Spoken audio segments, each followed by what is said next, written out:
오늘은 총체적인 난국이 우리에게 오게 될 때 어떻게 이걸 수습할 것인가 하는 것이 참 문제죠. 우리나라 지금 총체적인 난국입니다. 이 수습이 될지 지금 밤잠을 못 주무시는 분들이 많이 있을 겁니다. 너무 상황이 어려워요. 너무 극단적인 이 상황까지 왔어요. 이런 상황이 오게 되면 믿음이 어떻고 하나님이 어떻고 이런 말 자체가 안 나오고 이런 말이 참 사치스럽다 하는 것입니다. 그래도 뜻이 아니겠습니까? 믿음으로 한번 견딥시다.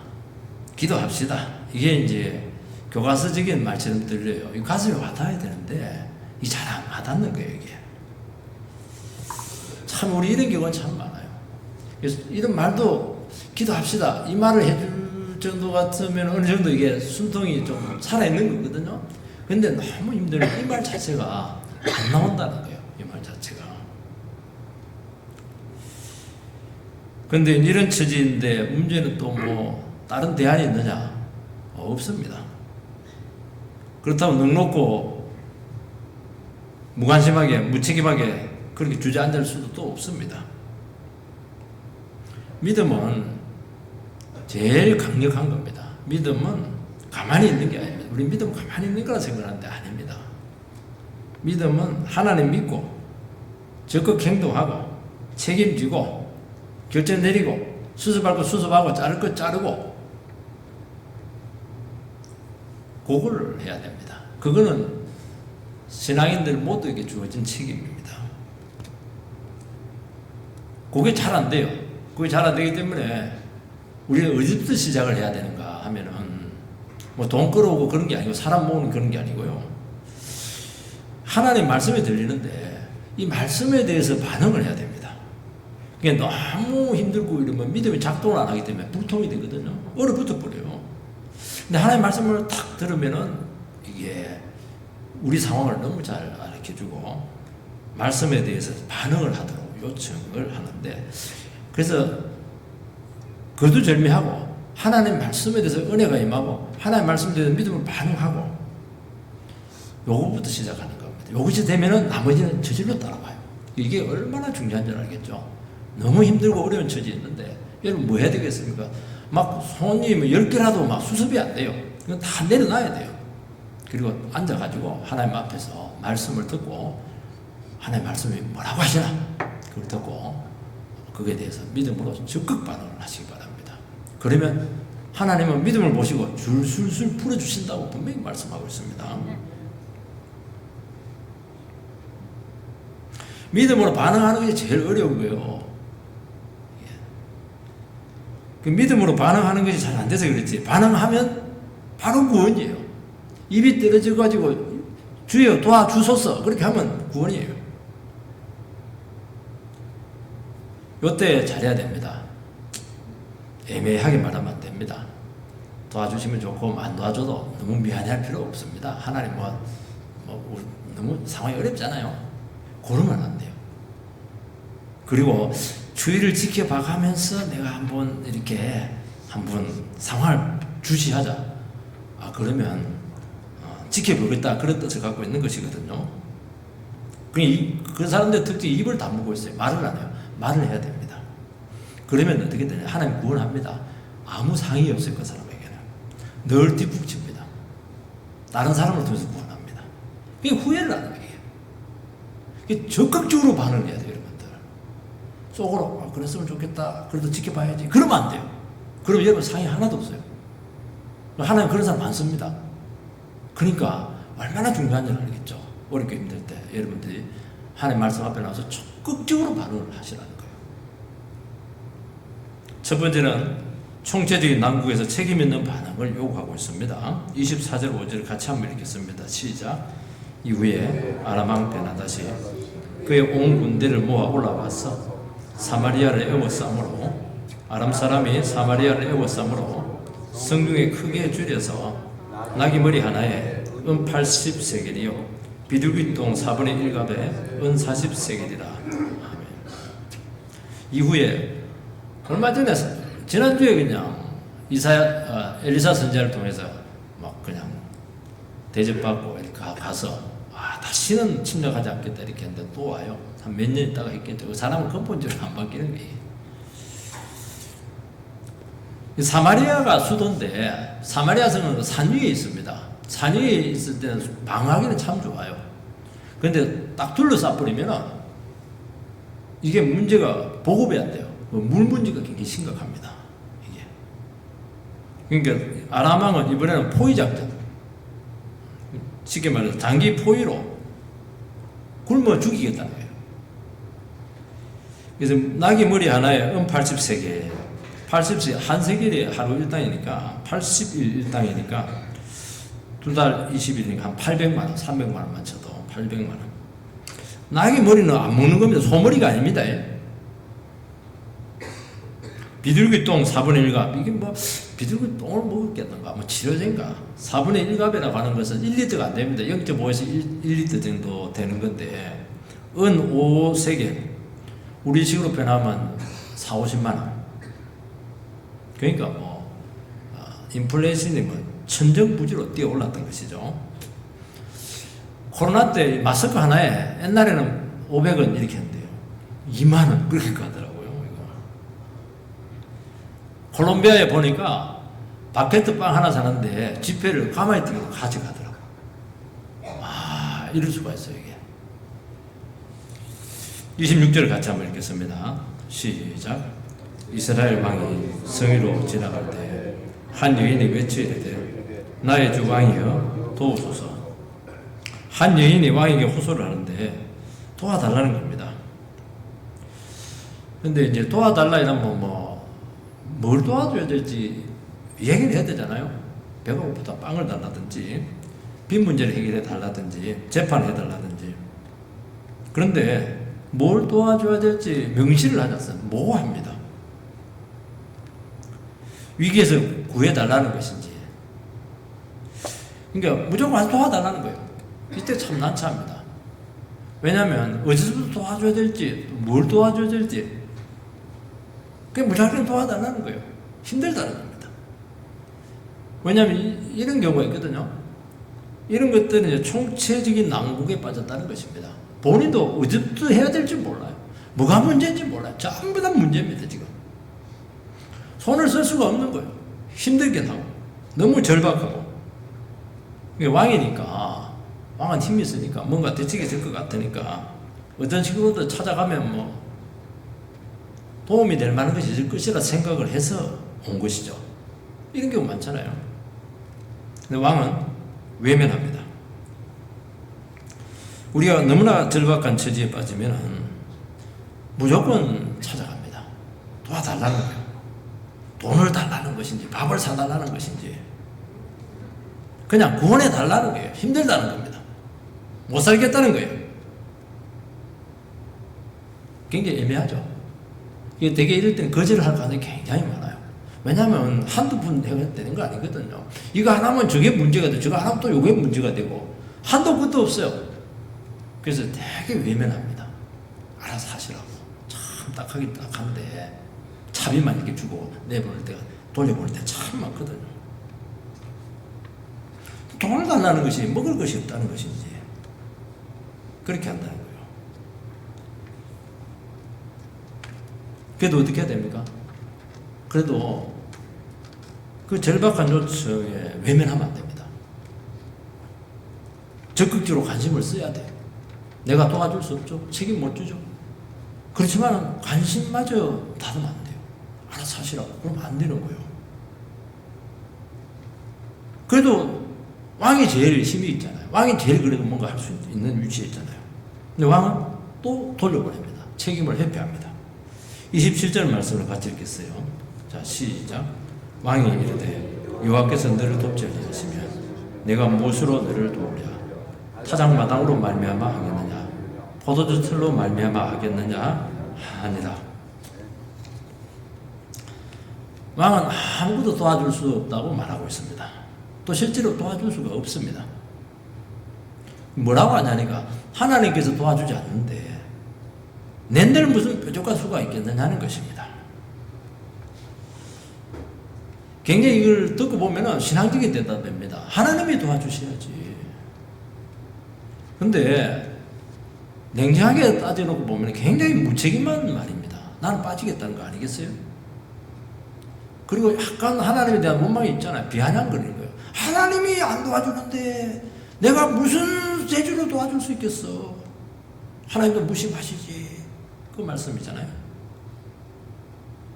타작마당으로 말미암아 하겠느냐? 포도주 틀로 말미암아 하겠느냐? 타작마당도 없고 포도주 틀도 없고 아무것도 없어요. 왕의 1차적인 책임은 다른 거 아닙니다. 백성들을 배부르고 등 따시게 해줘야 돼요. 농사 잘 되게 하고, 그리고 밥벌이 하도록. 그게 제일 중요한 왕의 직책입니다. 책무죠. 모든 이거는 불신 세계의 왕이든지 신앙 세계의 왕이든 마찬가지예요. 물론 기도도 해야 되고 신앙 세계는 예배도 장해야 되겠지만은, 그래도 왕이니까 백성에게 뭔가를 잘 살게 해줘야 되지 않겠어요? 요 왕은 요 아합의 후손인데 요람왕입니다. 나는 그와 같은 세상적인 왕은 아니라는 거예요. 나는 이스라엘 왕이니까, 하나님의 왕이니까. 하나님께서 세운 왕이기 때문에 하나님이 안 해주는데 내 마음대로 어떻게 할 수가 있겠습니까? 요 얘기하는 거예요. 신앙으로 싹 피해가는 겁니다. 굉장히 양심적이죠. 굉장히 신앙적이죠. 그래서 예수 믿는 사람들이요, 신앙을 가졌기 때문에 책임을 피하는 경우가 굉장히 많아요. 그러면 안 됩니다. 내가 기도원 가서 기도해 볼게, 이런 건 아무것도 안 해. 집에 친구들 손가락 빨고 있던데. 기도원 가면 안 돼요. 노가다 파르러 가야지. 밥벌이 해야죠. 여러분, 이스라엘 왕은 하나님을 대신해서 나라를 위기에서 수습할 1차적인 책임을 가지고 있습니다. 곤란한 문제를 하나님께 떠넘기고 자기는 싹 발뺌을 합니다. 그러면 안 돼요. 그럼 뭐 하려고 네 왕 세웠냐? 내려와라. 어떻게 해야 됩니까? 왕은 적극 개입해서, 왕이니까 할 수 있는 역할이 크거든요.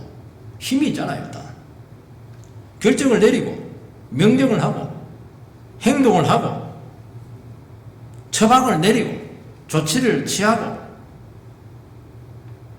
밀고를 해야 되죠. 이게 이제 책임을 지는 겁니다. 여러분, 신앙은 책임지는 겁니다. 책임 안 지는 신앙은, 그거는 무책임한 것은 신앙이 아닙니다. 근데 문제는 뭐 책임을 지려고 하면 믿음이 필요해요. 이 정도 되려면 어떻게 해야 돼요? 목숨 딱 걸어야 됩니다. 그 직책 내려놓고 목숨 딱 걸고 좋다 결단을 하는 것입니다. 하나님께서는 지금 왕에게 이런 자세를 요구하고 있는 거예요. 자꾸 실실 빠지는 거예요. 뒤로 슬슬 물러가는 겁니다. 여러분, 어려울 때 책임지는 거 참 어려워요. 좋을 때는 막 서로 하려는데 어려우면 막 아무 책임 안 져. 집안에 부모님 오시자 이러면 그때부터는 슬슬 다 빠져버려요. 물론 직접 모시지는 않더라도 뭔가 책임지는 모습을 보여야 되거든요. 이게 다 그렇다는 거예요. 이게 부담스러우면 슬슬 빠져버려요. 그리고 남한테 떠넘기게 됩니다. 그러면 어떻게 되느냐? 자기가 자격을 상실합니다. 아버지는 아버지의 자격을 상실하고, 남편이면 남편의 자격을 상실하고, 사장이면 사장의 자격을 상실하고, 직책은 있어요. 명함에 보면 사장 이렇게 다 있어요. 담임 목사, 사장 다 타이틀 있는데 하나님은 인정 안 해줘요. 껍데기만 남아있는 거예요. 직책만 딱 남아있는 겁니다. 그건 안 돼요. 딱 넥타이 풀고 들어가야 돼요. 머리 풀고 몸빼 바지 입고 가서 해야 돼요. 해야 돼요. 집안에 어려운 일이 생겼습니다. 가장의 책임을 지고 손발을 뻗고 나서야 돼요. 가장이 방치하면은 누가 수습합니까? 밑에 사람들은, 가족들, 자녀들은 할 수가 없어요. 할 수 있는 한계가 너무 많아요. 반드시 가장이 책임을 져야 돼요. 1차적인 책임을 져야 돼요. 근데 안 하는 거예요. 그럼 아버지인데 아버지 이름만 있고 자격을 잃게 돼. 실제적인 자격을 잃습니다. 가장의 자격으로 집안 문제를 개입해서 책임 있는 결단을 내리고 성경적인 처방을 내려서 수습을 해야 되는 거예요. 시간만 질질 끌면 막 옆에 사람 죽습니다. 왜냐하면 그 자리에 있으니까 다른 사람이 개입할 수는 없고 자기 그 자리에 쫙 차지하고 나서 책임을 안 지고 질질질질 이제 그냥 시간만 끌고 이렇게 하니까 막 끌어낼 수도 없고 참 힘든 거예요. 그러다가 파국을 맞이한다는 것입니다. 하나님께서 해결 안 해주는데 낸들 어떻게 하겠어? 하나님께서 해결해 주실 거야. 그리고 자기는 싹 빠집니다. 굉장히 나쁜 겁니다. 그거. 고민되죠. 갈등이 많죠. 부담이 얼마나 많겠어요. 정말 도망가고 싶어요. 노숙자가 정말 부러울 겁니다. 그럴 때. 그러나 그때 책임지면은 하나님께서 반드시 권위를 세워주시고 반드시 도우십니다. 그 지혜를 주시고 능력을 주시고 기가 막힌 구원을 체험할 줄 믿습니다. 이게 신앙이에요. 여러분, 이게 책임지는 것입니다. 근데 우리는 대부분 안 그래요. 몸보신한다고 무책임하게 할 때가 너무 많아요. 그럼 다 망가져요. 신앙을 가장해서 그 문제를 발견하면 하나님이 주신 모든 종교와 자격을 다 잃게 된다는 것을 꼭 기억하시고, 이때 하나님께서 나를 이 자리에 세운 것은 이거 하라고 세웠다는 거예요. 월급 받으라고 세웠는데 지금 월급 다 포기해. 내 주신 사명 감당해. 그러면 되는 거예요. 책임은 두 번째, 책임을 회피한다고 피할 수 있느냐? 없다는 거예요. 28절 29절 같이 읽겠습니다. 시작. 또 이르되 무슨 일이냐? 여인이 대답하되 이 여인이 내게 이르기를 내 아들을 내놓으라. 우리가 오늘 먹고 내일은 내 아들을 먹자며 우리가 드디어 내 아들을 삶아 먹었더니 이튿날에 내가 그 여인에게 이르되 내 아들을 내놓아라. 우리가 먹으리라 하나 그가 그의 아들을 숨겼나이다 하는지라. 한 여인이 재판을 요구합니다.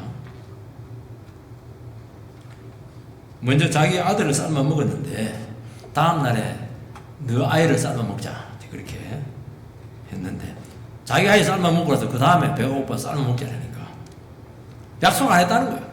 그리고 그 아이를 숨겨버렸어요. 너무 억울한 거야. 자기 아들 삶아 먹은 엄마는. 이런 기가 막힌 그 재판을 해달라는 겁니다. 어떻게 해야 돼요? 아니 살인죄로 그들 그냥 사형 처벌해야 됩니까? 왕은 잔악행위에 대해서 판결을 하고 형벌을 내려야 돼요. 아무것도 못하고 또 이 사람은 할 수가 없어요. 이미 한번 슬슬 뒤로 물러서면은요 문제는 점점 어려워지는데 할 수 있는 건 더 없어져요. 그래서 그때 초반전에 끝장내는 게 제일 좋아요. 초반전에 딱 결단 내려버리면은 그 다음부터는 믿음도 생기고 수습이 하나씩 돼가기 때문에 그게 수습이 되는 것이거든요. 한번 발표를 딱 내려버리면 문제는 점점 커지게 되고 믿음은 점점 없어지게 되고 그러니까 기하급수적으로 망하는 거예요. 이게 당연히 못하죠. 이거 너무 심각한 문제는 이 살인의 문제가 생겼는데 어느 편을 덜 들겠습니까? 이 최악의 상황에서 아무 편도 들 수가 없어요. 그러면서 할 수 있는 거 없다는 거예요. 그렇지만 이게 끔찍한 사건이잖아요. 폐륜적인 사건이잖아요. 탓할 수도 없고 허용할 수도 없고 인정할 수도 없고 결정을 내려줄 수는 없고 얼마나 무력해지겠어요. 사람이 확 힘이 빠져버리고 무력해지는 거예요. 무력감에 빠지는 겁니다. 이 폐악행위가 합의하에 의도적으로 이루어졌어요. 의도적인 살인이잖아요. 지금 여러분 상황이 이렇게 어려워지면은 인간은 돌변합니다. 악마로 바뀝니다. 악마. 지금 좋으니까 선한 양이지만은 어려워지고 보면요, 짐승들이 많이 나타납니다. 사자도 나타나고 늑대도 나타나고 이리도 나타나고 악마도 나타나고 마귀도 나타나고 굉장합니다. 성경에서 뭐라고 하냐면 이 상황까지 가지 않도록 하는 게 제일 잘하는 거예요. 왜 극단적인 상황까지 가도록 방치한다는 거예요. 미리 성경적으로 예배드리고 미리 대비를 하고 미리 결정을 내리고 이까지 안 가게 해야죠. 제가 너무 쌓인 거예요. 제가 너무 쌓인 거예요. 여기서 뭐 사랑이 어떻고 정의가 어떻고 뭐 재판이 어떻고 사치성 소리 하지 말라는 겁니다. 하나님도 없고 믿으면 말할 수도 없고 이렇게 되는 거예요. 여러분요, 이게요 남의 문제가 아니라니까요. 이게 얼마든지 우리가 이렇게 정말 험한 지경까지 갈 수가 있어요. 손을 못 써. 손을 못 쓰는 지경까지 왜 방치하냐는 거예요. 왕자리에 두고서 그런 막다른 골목까지 가지 않도록 미리미리 대비하고 사전 조치를 취했어야지. 왜 이렇게 악마적인 백성들이 악마적인 상태로 가도록 그렇게 방치했냐는 거예요. 사람들 보면 참 신기해요. 뻔히 그 길 가는데도 불구하고 안 하는 거예요. 부담스러워가지고. 30절 같이 이렇게 써요. 자, 시작. 왕이 그 여인의 말을 듣고 자기 옷을 찢으니라. 그가 성 위에 지나갈 때 백성이 본즉 그의 속살에 굵은 배를 입었더라. 갑자기 왕이 옷을 쫙 찢고 굵은 배를 입고 회개합니다. 회개하려면 골방에 들어가서 하지. 왜 성 위에 가서 회개를 하고 그래요? 그 백성들이 다 보라는 거 아니겠어요? 굉장히 무력한 거예요, 지금. 하나님 앞에 겸비한 모습을 사실은 보였죠. 물론 극단적인 고통과 폐렴적인 범죄에 대해서 이 백성들의 죄를 용서해달라고 분명히 기도했을 겁니다. 근데 실제로 한 것은 아무것도 없어요. 실제로 해야 돼요. 갑자기 영적인 모습을 보입니다. 평상시에 신앙이 좋으면 되는데 그때 막 굵은 배옷을 입고 막 그냥 그럴 때도 싹 걸고 막 세수도 안 하고 머리도 풀고 막 이렇게 백성들이 다 보는 앞에서 그 왜 그렇게 합니까? 왜 그렇게 퍼포먼스를 해요? 물론 다 퍼포먼스가 생각하지는 않아요. 약간 쇼적인 부분도 있는데요. 내가 이렇게 힘들다는 거예요. 내 혼자 감당하기가 너무나 어렵다는 거예요, 지금. 그걸 백성들이 알아달라는 거예요.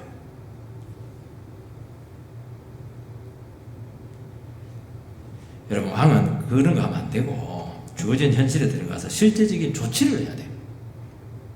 명령을 내리고 행동을 하고 결정을 하고 중재를 하고 재판을 해야 되는 거예요. 둘 다 처벌해야죠. 둘 다.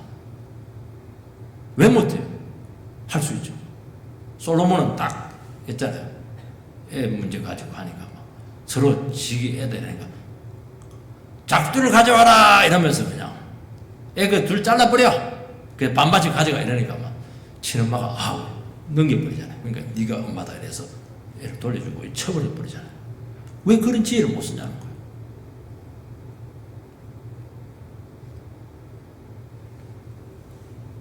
신앙을 가장해서 아무것도 안 합니다. 회개를 씁니다. 그래도 아무것도 안 해요. 회개하지 말라는 거 아닙니다. 회개 많이 해야 됩니다. 골치 아프고 그 현실을 부정하고 싶고 정말 연루되기 싫죠. 그렇지만 현실을 직시하고 말씀 붙들고 사명감을 가지고 책임 있는 행동을 요청하고 있는 것입니다. 어렵지만 약간의 믿음과 하나님의 함께 하심을 고백하면 참 신기해요. 뭔가 해야 될 것이 있어요. 아무것도 할 게 없거든요.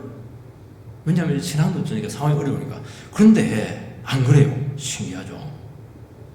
그래도 이렇게 해서는 안 되지. 내가 이 자리에 있는 것은 하나님 뜻이 있는 거야 생각을 하고 그리고 기도하고 하나님 분명히 여기에 함께 하실 거야. 그러면 이 상황이 보여요. 지금 이 상황에서 할 수 있는 것들이 나타난다니까. 그거 하면 돼요. 그게 실타래입니다. 그게 작은 일에 충성하는 게 뭐냐니까. 작은 일은 그 시작이라는 거예요. 그것부터 하나씩 풀어주겠다는 거예요. 실타래 풀어주겠다는 거예요. 남의 일처럼 딴전 피우면 사태를 더 악화시키고 하나님 뜻을 방해합니다. 그 자리에 없으면 그 사람이 치워버리고 다른 사람 넣으면 되는데 그 자리에 있으니까 뭐 치울 수도 없고 왕을 누가 치워요? 못 치우는 겁니다. 할 수도 없고 하나님 뜻을 막 탁 방해합니다. 눌러붙어 앉아가지고 말이죠. 예를 죽을 각오하고 나오면은 하나님께서 우리를 구원의 도구로 쓰십니다. 믿음은 이럴 때 쓰는 거예요. 사람들 믿음은 돈 많이 생길 때 믿습니다. 돈 주세요. 이렇게 하는데 그것도 기도하세요. 근데 믿음은 이럴 때 쓰는 거예요. 아무도 책임 안 질 때. 모두가 뒷짐지고 무너졌을 때. 이때. 아니야. 하나님 살아계셔. 기도하자고. 우리 같이 힘을 합하자고. 왜 이렇게 못하냐고. 그게 믿음 아닌가요? 어려울 때 반응이 믿음이에요. 늘 얘기해요. 에이, 어려울 때 제기랄이라면 거예요. 어려울 때 할 수 있어. 그러면 할 수 있다는 신앙이 되는 거예요. 그거 굉장히 중요한 거예요, 여러분. 말이 얼마나 중요한 줄 아세요? 정말 믿음을 말하기는 곤란하지만 냉정하게 따져봤을 때 그렇다고 해서 믿음 외에 다른 대안이 없잖아요. 믿음 써야죠. 세 번째는 하나님을 원망하는데 이거 안 돼요. 하나님 원망해서는 안 돼요. 31절 같이 읽겠습니다. 자, 시작. 왕이 이르되 사바의 아들 엘리사의 머리가 오늘날 그 몸에 붙어 있으면 하나님이 네게 머리 위에 벌을 내리실지로다 하니라. 갑자기 엘리사 선지자를 죽이겠다는 거예요. 회개하더니 갑자기 눈이 충이 와가지고 죽여. 자격을 보냅니다. 그 자기도 뒤에 또 따라가요. 왜 그래요? 왜 엘리사를 죽입니까? 엘리사가 이 모든 국면에 연루가 되어 있다고 본 것입니다. 왜냐하면 엘리사는 선지자잖아요. 설교자잖아요. 설교자가 뭐 설교합니까? 아무리 어려워도 하나님 함께 하십니다. 하나님 이 나라를 지켜 주십니다. 그 설교를 했는데요. 보니까 안 지켜줘요. 완전히 지금 나라가 망해버렸어요. 네가 그런 설교를 안 했으면 이런 기도도 안 했지. 그렇게 하는 거예요. 평상시에는 엘리사 설교를 멀리하고 그냥 가까이 하지 않아요. 어려우니까 딱 엘리사 선지자를 소환해서 거기 책을 뒤집어 쓰여버려요. 참 목사도 좀 잘해야 되겠더라고 보니까요. 왜냐하면 뒤집어 씌워줄 수가 있는 것 같아요.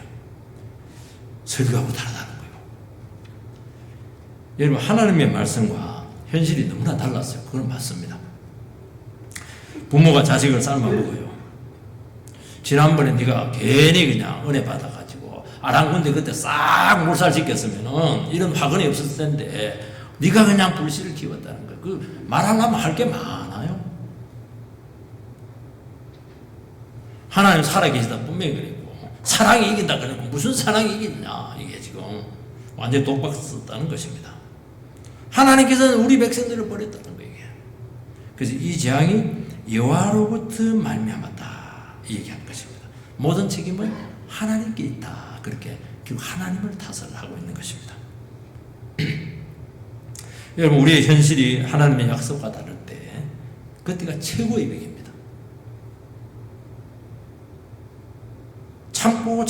참다가 사람들은 하나님이 살아계시기 때문에 하나님 맹간하면 원망 안 하거든요. 그러니까 참고 또 참고 입에 이랬는데 눌러놓은 거거든요. 근데 못 참으면 폭발을 하는데 결국 하나님에 대놓고 그냥 원망하는 것입니다. 요때 왕은 믿음을 버렸어요. 입을 다물고 있으면 그래도 이때 버린 거예요. 그러면 믿음이 아니면 다른 대안이 있느냐? 대안 없어요. 요때부터는 막갑합니다. 파괴적인 대안밖에 없어요. 니 죽고 나 죽지 않은 거 아니겠어요 지금. 상황이 급격하게 악화될 수밖에 없어요. 성도 여러분, 영적 지도자도 인간이죠. 잘못할 수 있어요. 근데 탓이 돼서는 안 되는 거예요. 영적 지도에 원망하고 믿음의 사람에게 화살을 돌리고 그 사람이 그때 말이 그렇게 권면하는 바람에 내가 그거 따랐다가 이거 안 넘어 이게 너무 낭패당했잖아. 그때 은혜 실컷 받아놓고 말이죠. 우리는 항상 어렵고 너무 힘들면 문제를 자기 안에서 찾지 않고 자꾸 외부에서 찾으려고 한다는 것입니다. 아닙니다. 문제는 내 안에 있는 거예요. 내하고 하나님 관계에서 문제를 풀어내야 돼요. 그 외에는 대안이 없습니다. 그러면 어떻게 됩니까? 나를 점검해야죠. 하나님 관계를 다시 한 번 더 점검을 해야 되지 않겠습니까? 요때 뭐 해야 됩니까? 그래, 내가 그동안 예배 안 드리고 엘리사 선지자 멀리 했다. 미워했다. 엘리사님이 가고 싶어도 뭐 미워하니까 갈 수가 없어요. 왕한테. 아합에 집안 안 이겼어요. 그래, 회개하고 늦었지만 다시 한 번 더 내 잘못 인정하고 다시 한 번 내 자신을 한번 던지자. 주님께 문제를 믿고 맡기자. 그러면 확 상황이 달라지거든요. 그럼 죽이려고 가는 게 아니고 은혜 달라고 막 거짓처럼 은혜 좀 따세요 이렇게 겸손하게 갈 텐데 막 확 죽이겠다는 거예요. 충격이 돼가지고. 그래서 여기 다시 한 번 더 하나님을 신뢰하고 맡겨졌느냐 이 문제가 또 생기는 것입니다. 여러분 냉장고에 봤을 때 이 나라를 이 모양 이 꼴로 만든 장본이 누굽니까? 하나님입니까? 엘리사입니까? 아닙니다. 왕 자신이요. 네가 그렇게 만들었다는 거예요.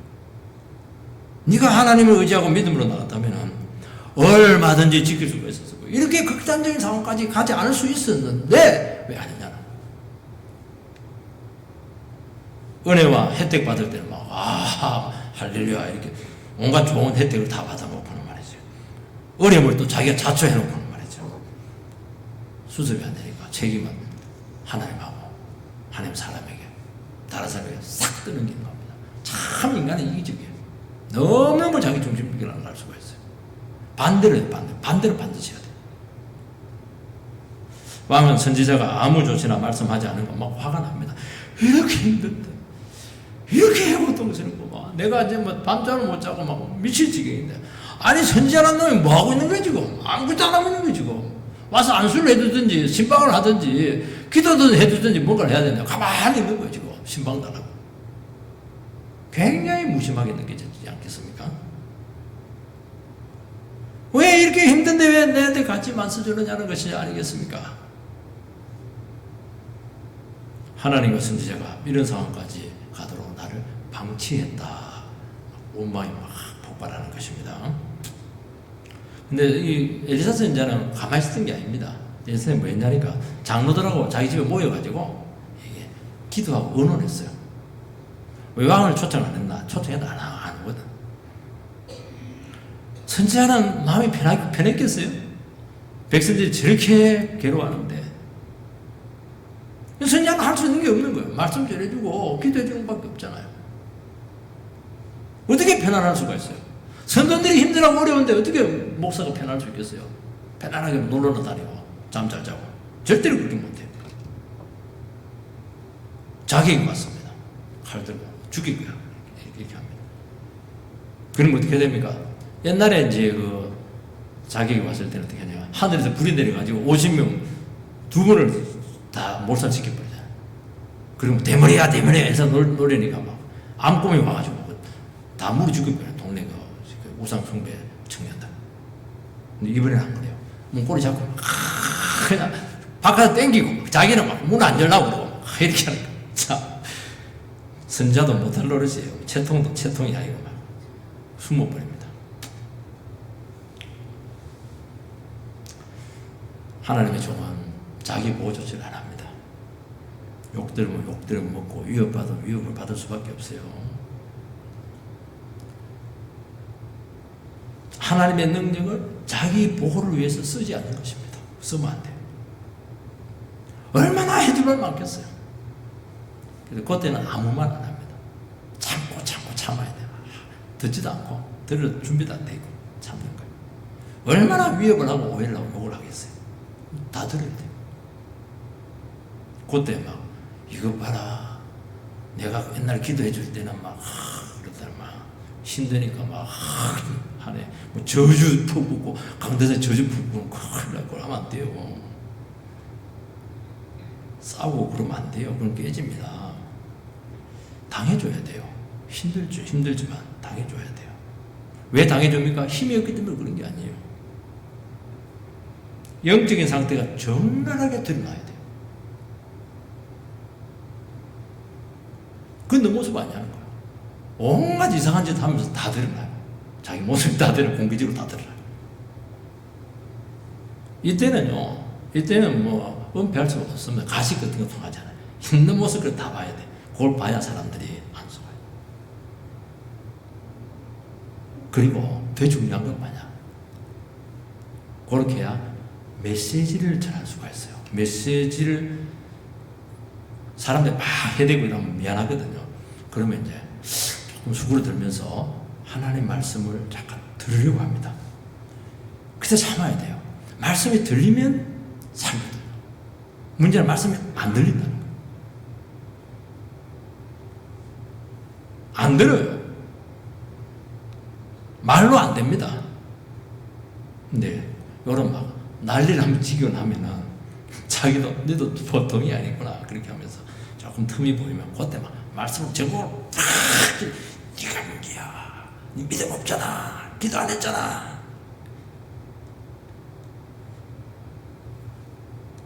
이 영혼에게 위로나 책망이나 조언이나 적신한 말씀이 필요한 것입니다. 33절 같이 읽겠습니다. 시작. 이 재앙이 여호와께로 나왔으니 어찌 더 여호와를 기다리리요. 모든 문제의 원인이 하나님께 있다는 거예요. 더 이상 못 믿겠다는 겁니다. 그거는 네 사정이고, 그러면서 하나님으로부터 무관한 사람이 되게 되고 하나님의 구원과 은혜에서 그때부터 제외되기 시작합니다. 이게 마지노선이에요. 하나님의 처방이 나옵니다. 1절 같이 읽겠어요. 자, 시작. 엘리사가 이르되 여호와의 말씀을 들을지어다. 여호와께서 이르시되 내일 이맘때에 사마리아 성문에서 고운 밀가루 한 서알을 한 세겔로 매매하고 보리 두 수알을 한 세겔로 매매하리라 하셨느니라. 다른 얘기 아니라 말씀을 선포합니다. 처방이 뭐냐? 24시간 안에 정상으로 회복된다는 거예요. 얼마나 비현실적인 처방입니까? 말도 안 되죠. 근데 중요한 건 뭐냐니까 브리핑을 안 해요. 설명을 안 합니다. 그냥 말만 24시간 안에 다 정상으로 회복될 거야. 그리고 가만히 있어. 설명을 해야 되는데, 이유를 이야기해야 되는데 왜 설명 안 합니까? 설명은 말꼬리 잡기 시작해요. 하루 종일 논쟁합니다. 그 선포하는 거예요. 24시간 후에 회복돼! 딱 그렇게 하고 끝내버려요. 그러면 이제 공이 상대방에 넘어가는 거예요. 그럼 그걸 믿을 것이냐 안 믿을 것이냐, 그 두 가지 문제가 딱 남는 거예요. 구체적인 해결책이 없습니다. 이러면 돼요. 헌금을 한 1억 갖다 바쳐. 그러면 해결된다. 그럼 1억 갖다 바치거든요. 그거는 것도 필요 없어요. 내 말을 믿을래 안 믿을래, 그거 딱 하나만 딱 그들에게 책임을 지어주고 있습니다. 여러분, 하나님의 말씀은 무시무시합니다. 죽는 자라는 그 고비에서, 죽는 자라면 주사를 놔줘야지. 말씀 하나 턱 던져놓고, 그것도 말도 안 되는 말씀 던져놓고는 들을래 안 들을래, 그 얘기하는 거예요. 지금 너에게 들리고 있는 그 증거되는 말씀을 들을래 안 들을래? 아이도 귀를 막고 있을 거야? 지금 그 얘기하는 거예요.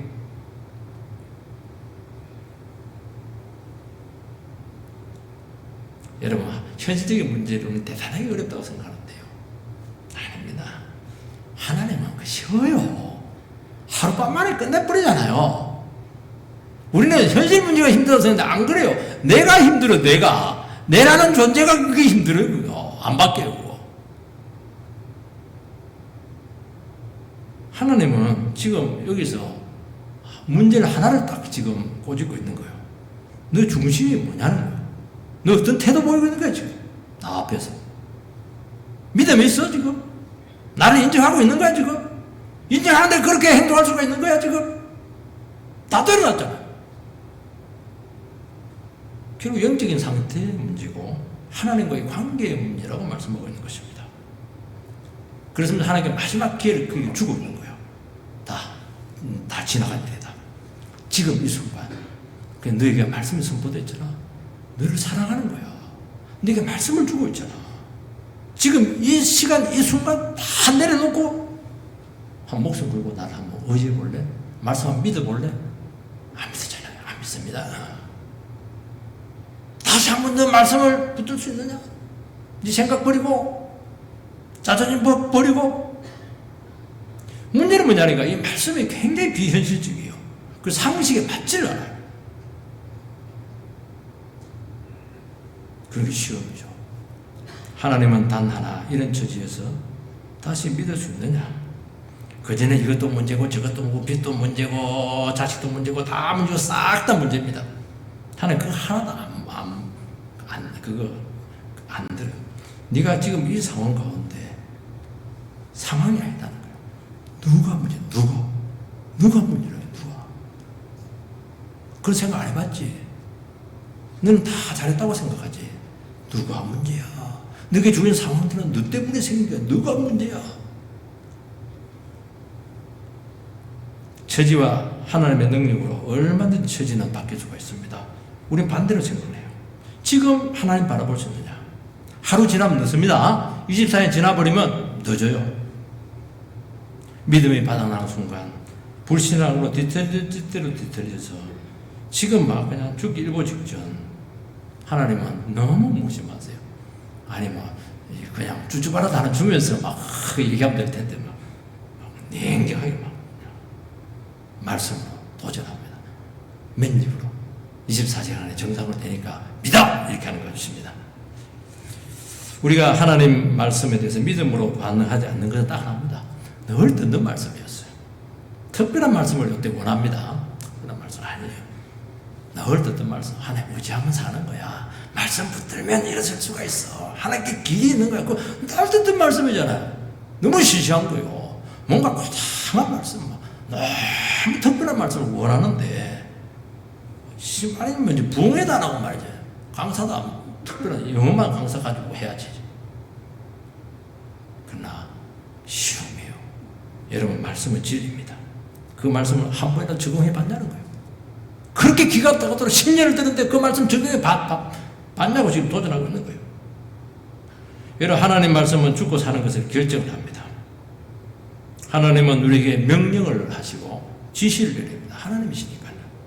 순종하면 살고 거부하면 멸망이에요. 우리가 잘 믿도록 설득하고 기적 주지 않아요. 그럼 벌만 나가죠. 그래야지 않습니다. 물론 우리가 정말 그러고 싶은데 안 될 때는 그런 걸 줘요. 우리 약하니까. 그런데 딱 마음 닫고 있는 사람들 뭘로 줘요? 짓밟아 버릴 텐데. 나를 포기하고 붙든 거 다 내놓게 하고 내 생각과 내 방법을 전부 다 버리고 하나님 부스러기라도 줬사오니 이 말씀에 부스러기라도 좀 달라고. 아예 그렇게 못한다.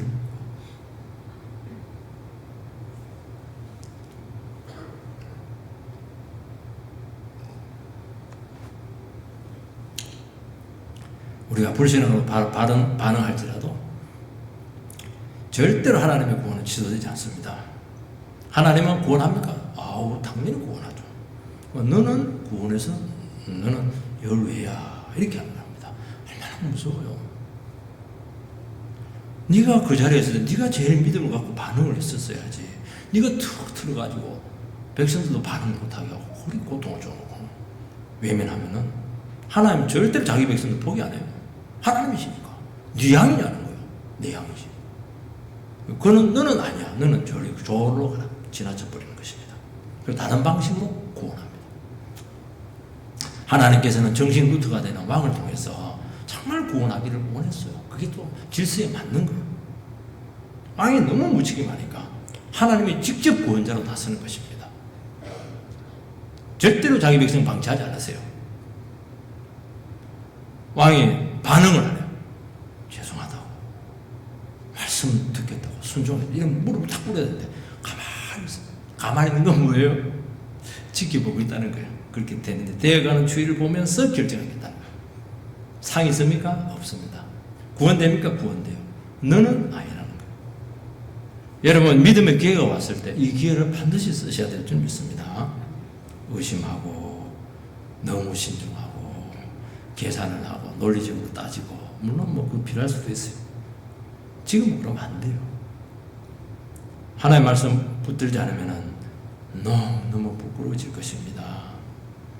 여러분들 내가 그렇게 따져가지고 그래도 막 그냥 믿음으로 결정했는데 안 되면 어떻게? 안 되면 뭐 아무 뜻 아니지 뭐. 그것도 주의 뜻이에요. 그래서 왕은 구원의 1차적인 도구에서 밀려납니다. 우리 하나님께서는 우리에게 강요하지 않습니다. 말씀은 우리 주어진 처지에서 반응할 수 있는 자유를 주신 거예요. 자유이잖아요. 그러나 그 자유에 대한 책임은 자기가 져야 된다는 거예요. 그렇게 해서 우리가 절대로 그걸 놓치지 않게 되기를 주의 이름으로 축복합니다.